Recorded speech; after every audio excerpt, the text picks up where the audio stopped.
Good morning, my Forest family. How you doing today? Today is Tuesday, October 29th. Hopefully y'all woke up on the right side of the bed. Hopefully y'all having a great day at work or at school today.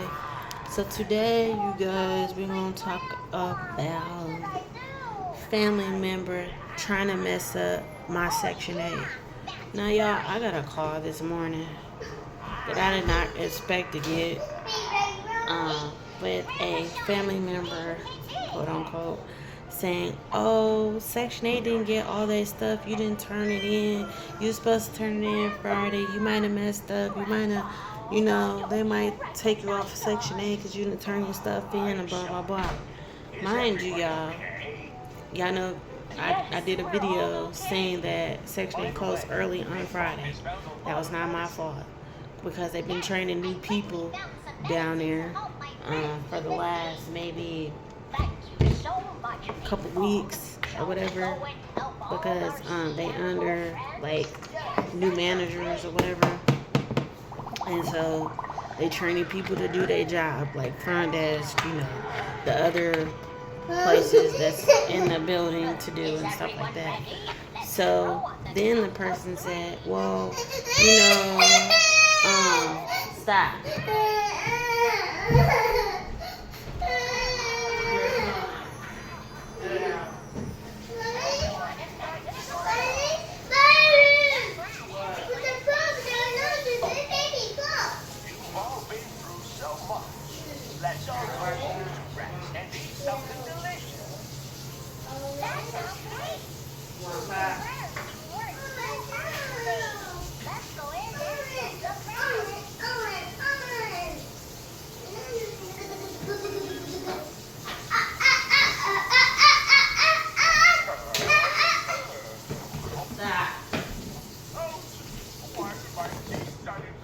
Here.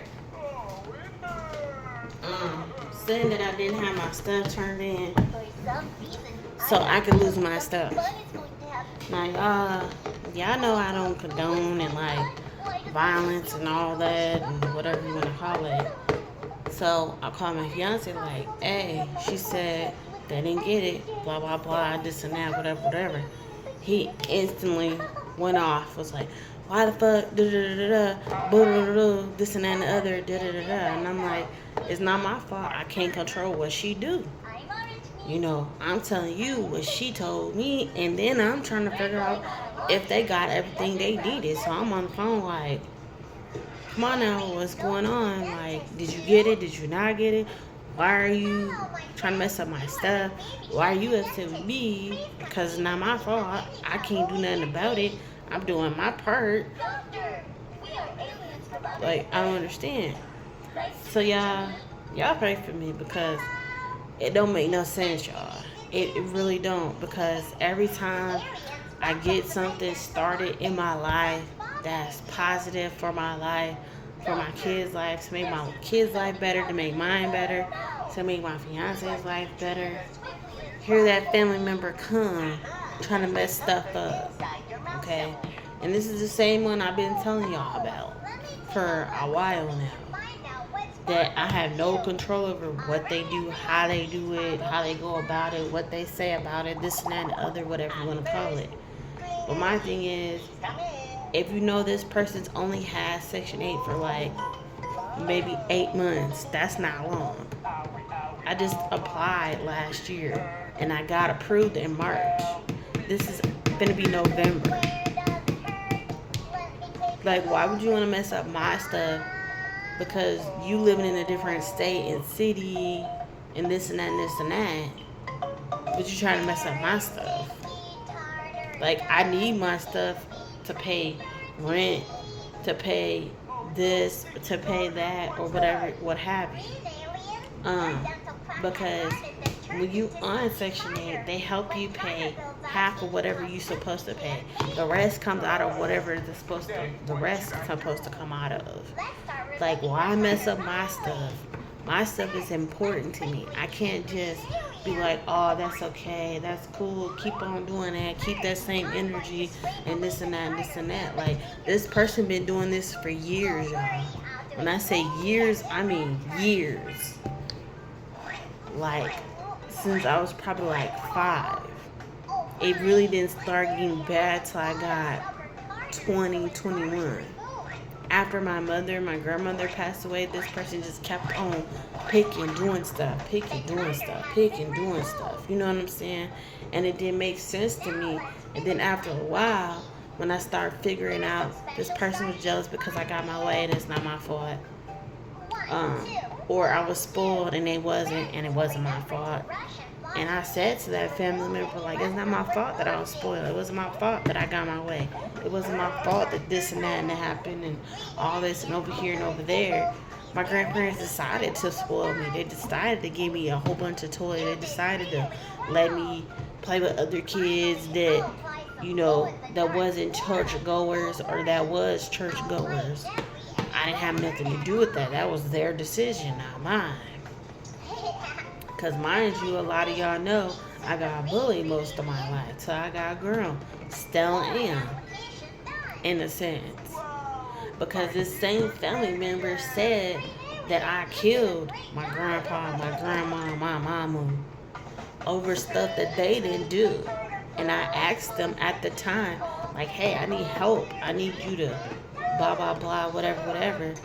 That person and their son didn't do nothing. I did it all. And it was a lot on me taking care of my kids, working 2 jobs, and making sure they had everything they needed. And I didn't get no break, y'all. I didn't get no apology. I didn't get no thank you. I didn't get nothing. Even after stuff, like, my family member was like, oh, well, your mom, since she was deceased, y'all, the city, through the state, they was going to give her some money for her life insurance that she had. Mind you, y'all, it's $100. You only give me half of that, which was $50. What am I supposed to do with $50? You're supposed to give the whole 100.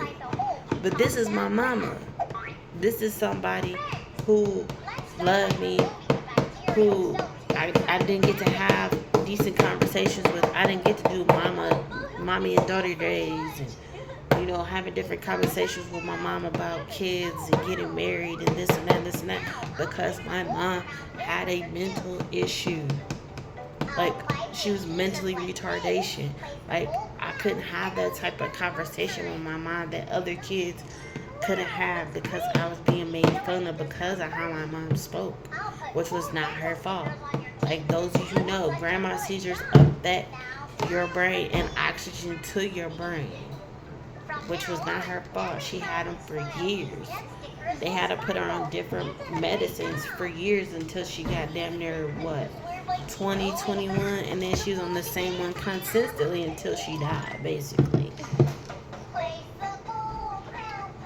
Like, so since my mama didn't have a life, you want to make sure I don't have one.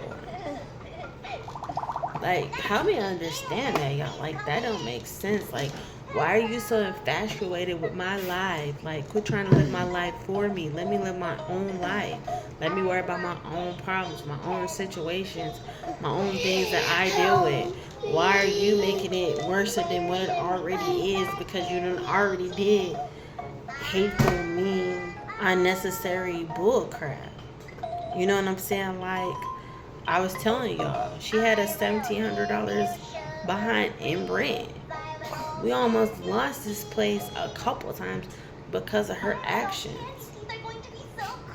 Mind you, maybe like last year, the year before, we was about to get evicted, y'all, because we were so behind in rent. There's papers that I have, y'all, that I could prove with this person having us months and months and months and months and months and months and months and months and months behind.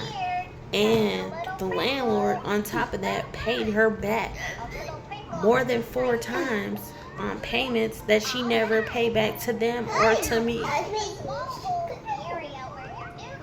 Like, is that how miserable you are? Like, I don't understand. Why are you miserable and planning in your mind, like, I'm going to do this to make her mad, or I'm going to do this so I can say that she don't have this and this and this and this, so they can get put out. And she told my fiance not too long ago, maybe like last year, the year before, talking about we gonna be on the street because he's not helping or he ain't got no job and this and that and this and that and this and that. Mind you, I've told y'all, my fiance do a lot. I do a lot. He know that. I know he do a lot. He know I do a lot. So it goes both ways. I'm not just doing everything. He's not just doing everything. We're going back and forth on what we're supposed to do and the things we're supposed to take care of as parents. Like, you can't just put everything on him like it's his fault that this happened or whatever. Most of that 100% was you as a family member. Most of that happened because of you. That wasn't because it was his fault. He didn't have nothing to do with none of that stuff. None of it. From the beginning when he met me to today, he had nothing to do with none of that. Like, you know what I'm saying? Like, come on, bruh. Like, why you keep doing mean stuff? Like, leave me alone. You in a different state and city. Be happy. Do you. Do what you're supposed to do. Don't worry about me. Okay, calling and checking on me, making sure me and the kids okay, that's fine. Making sure we got food, clothes, shoes, things we need, things we don't need, whatever. Stuff like that, that's simple. But something outside of that, leave that shit alone. You know what I'm saying? Like, quit worrying about what the hell I'm doing in my life. If I'm happy and I'm living my life and I'm not worried about what you're doing, quit worrying about what I'm doing. My part is making me happy. He's doing what he's supposed to do. I'm doing what I'm supposed to do. I'm making him happy. That's all that matters. This is all we got in this house is these kids and us. That's it. Like, when I had a job, y'all, she was mad. When I didn't have a job, she was mad, y'all. Like, every time I had a job, she was like, well, you know, you can get your stuff, take it, and this and that and this and that. Why are you worried about it? When I was working, I worked 3 years. 3 years, y'all, off and on. And she never said, oh, hey, niece, I'm proud of you for working, for upholding your part of the bargain, for doing this and doing that. Like, come on, bro. Like, how much more can you knock down a person? You've been knocking me down all my life. Why keep doing this shit? I don't understand. Why you keep doing it over and over and over and over and over again? And making you seem like you a saint and you worship God and you do what God told you to do and all this other stuff. How? How, bro? How?